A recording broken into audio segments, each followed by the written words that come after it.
नमस्कार, मैं डॉक्टर योगिता परिहार इंदिरा आईवीएफ इंदौर से आपका स्वागत करती हूँ। आइए आज हम बात करेंगे मेल इनफर्टिलिटी अर्थात पुरुष निसंतानता के बारे में, क्योंकि ये अक्सर देखा गया है कि कपल जिन्हें प्रेगनेंसी नहीं होती है, कई बार महिलाओं में कुछ फैक्टर होने के साथ साथ पुरुषों में भी कुछ फैक्टर होते हैं जिसकी वजह से महिलाएं कंसीव नहीं कर पाती हैं।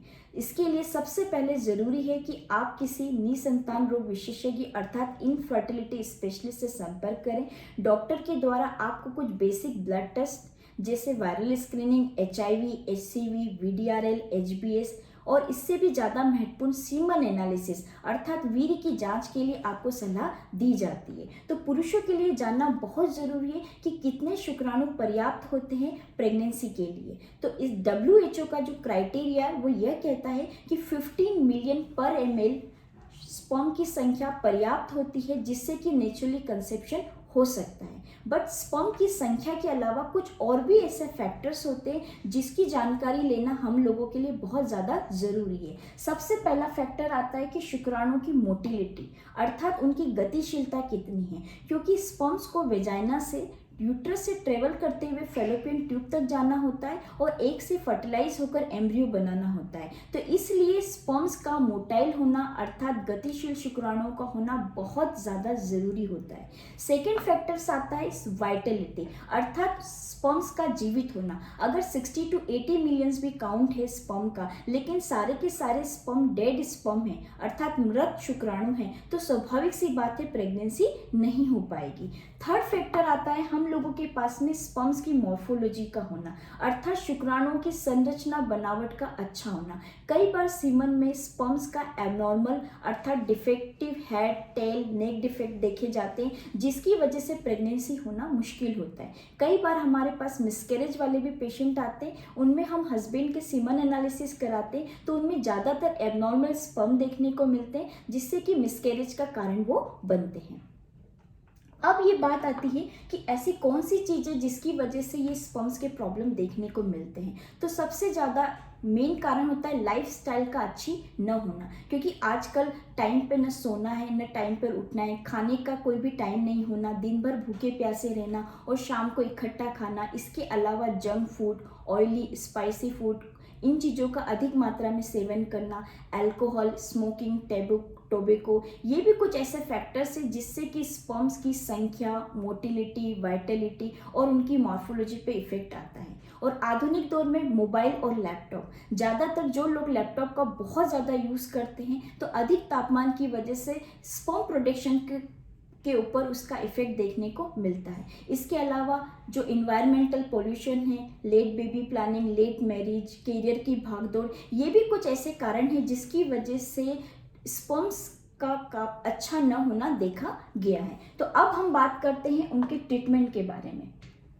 देखिए, अगर आपके स्पर्म की संख्या 20 या 30 मिलियन के करीब है तो हम आपको लाइफस्टाइल मॉडिफिकेशन बताकर साथ में कुछ मेडिकेशन देकर वाइफ की ओव्यूलेशन स्टडी प्लान करके आपको नेचुरली रूप से ट्राई करने की सलाह देते हैं। लेकिन अगर स्पर्म की संख्या 15-20 मिलियन ही है और गतिशील शुक्राणुओं की मात्रा बहुत कम है तो हम आपको IUI मतलब कि इंट्रा यूटेराइन इंसेमिनेशन, जिसे हम कृत्रिम गर्भाधान भी कहते हैं, उसकी सलाह देते हैं। ये प्रक्रिया क्या होती है, अगर महिलाओं की ट्यूब पूरी तरीके से अच्छी है, अगर उनका एग अच्छे से रिलीज होता है और यूट्रस भी पूरी तरीके से नॉर्मल है तो हम सोनोग्राफी द्वारा हम उनका ओव्यूलेशन टाइम डिसाइड करते हैं। और जब एग रिलीज होने वाला रहता है तो हस्बैंड के सीमन को लैब में तैयार करते हैं और उसमें अच्छे और चलने वाले शुक्राणु को अलग करके एक फाइन कैथेटर के थ्रू यूट्रस के अंदर हम ट्रांसफर कर देते हैं ताकि जैसे ही एग रिलीज हुए तो उनको स्पर्म वहाँ अवेलेबल हो सके और फर्टिलाइजेशन की रेट बढ़ सके। लेकिन IUI की जो सक्सेस रेट है वो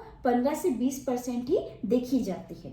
इसके अलावा अगर 10 से 15 मिलियन स्पर्म्स काउंट ही है और IUI भी 3-4 बार फेल हो चुका है और स्पर्म की मोटिलिटी बहुत कम है तो फिर हम आप लोगों को IVF जैसी सलाह देते हैं। अगर महिलाओं में भी ट्यूब बंद होना या कोई दूसरे कारण होते हैं तो उसके लिए भी हम आपको IVF की सलाह देते हैं। तो IVF की प्रक्रिया में हम महिलाओं को इंजेक्शन लगाते हैं, 10-12 दिन तक उनको इंजेक्शन्स लगते हैं, फिर उनकी बॉडी से हम एग बाहर निकालते हैं और हस्बैंड के स्पर्म से लेब के अंदर उन दोनों से हम भ्रूण तैयार करते और उस भ्रूण को वापस महिलाओं के शरीर में ट्रांसफर किया जाता है। जो प्रोसेस ट्यूब के अंदर होती है वो प्रोसेस हम लैब के अंदर करें, इसलिए इसे इन विट्रो फर्टिलाइजेशन अर्थात आईवीएफ कहते हैं। इस प्रक्रिया में किसी भी तरीके की हॉस्पिटलाइजेशन, किसी भी तरीके का चीरा फाड़ी कुछ भी नहीं होता है। बट कुछ पुरुष ऐसे भी होते हैं जिनमें स्पर्म की संख्या बहुत कम होती है, अर्थात 5 मिलियन भी स्पर्म नहीं होते, या स्पर्म की मोटिलिटी बहुत कम ना के बराबर होती है। तो ऐसे दंपति को हम इक्सी की सलाह देते हैं। इक्सी का मतलब होता है इंट्रासाइटोप्लाज्मिक स्पर्म इंजेक्शन। हम इसे प्रोसेस पूरी आईवीएफ की तरह होती है, लेकिन हम लैब में स्पर्म को एग के अंदर इंजेक्ट कर देते हैं ताकि कि वो फर्टिलाइजेशन की प्रोसेस प्रॉपर तरीके से शुरू हो सके। तो ये इक्सी की प्रोसेस होती है जो आईवीएफ से भी एडवांस होती है और इससे आपके भ्रूण अच्छी तरीके से तैयार किए जाते हैं। कुछ ऐसे भी पुरुष होते हैं जिनके वीर्य में स्पर्म की संख्या नील होती है, अर्थात उनमें स्पर्म्स ना के बराबर होते हैं, 0 होते हैं। तो ऐसे पुरुषों के अंदर टेस्टिस के अंदर स्पर्म बन रहे होते हैं। तो हम एक टीसा प्रोसेस के द्वारा एक फाइन निडल के थ्रू एनेस्थीसिया देकर टेस्टिस के अंदर से स्पर्म्स निकालते हैं और उन स्पर्म्स को फिर से लैब में महिलाओं के एग के साथ में फर्टिलाइज करके एम्ब्रियो बना के फिर से महिलाओं के शरीर में भ्रूण प्रत्यारोपण करते हैं। तो ऐसे हस्बैंड जिनके वीर्य में शुक्राणु की संख्या 0 है, वे खुद भी अपनी स्पर्म से पिता बन सकते हैं। अगर टेस्टिस के अंदर भी स्पर्म की संख्या नहीं मिलती है, अगर हमें स्पर्म्स नहीं मिलते, तो ऐसे कपल्स को फिर हम डोनर स्पर्म की सलाह देते हैं, जिसमें हम उनके लिए उनके से कलर, उनका जो भी कद काठी, ब्लड ग्रुप, उनका जो भी प्रोफाइल है उनसे मैच करते हुए डोनर स्पर्म लेते हैं और उसके साथ में फिर हम आगे बढ़ते हैं।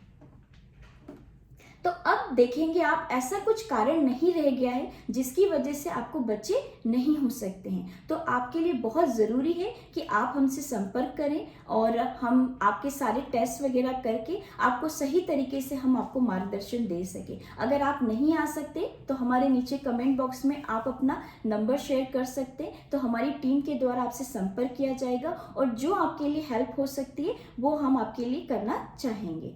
और मैं अंत में आपसे एक यही चीज़ कहना चाहूँगी कि ये जो बेशकीमती ज़िंदगी मिली है आपको, इसे मलाल करके नहीं, खुशहाल बनकर जिएं। Thank you.